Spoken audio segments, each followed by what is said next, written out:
এই ঈদ ঈদ নয়, আমার বিষাদময়। কেন জানেন? যেদিন থেকে পরমাত্মা হতে বিচ্ছিন্ন হয়ে গেলাম, সেদিন থেকেই আমার ঈদ শেষ। যেদিন থেকে হযরত আদম আলাইহিস সালামের মাধ্যমে বেহেশত থেকে বিতাড়িত হয়ে গেলাম, সেদিন থেকেই আমার ঈদ শেষ। যেদিন থেকে মায়ের গর্ভে স্থানান্তরিত হলাম, সেদিন থেকেই আমার ঈদ শেষ। যেদিন থেকে মায়ের গর্ভ হতে পৃথিবীতে ভূমিষ্ঠ হলাম, সেদিন থেকেই আমার ঈদ শেষ। যেদিন থেকে মায়ের কোল থেকে নেমে হাঁটতে শিখলাম, সেদিন থেকেই আমার ঈদ শেষ।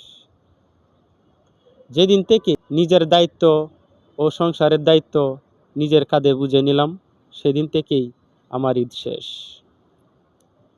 যেদিন থেকে এই পৃথিবীর জ্বালা যন্ত্রণা দুঃখ বেদনা সইতে থাকলাম, সেদিন থেকেই আমার ঈদ শেষ।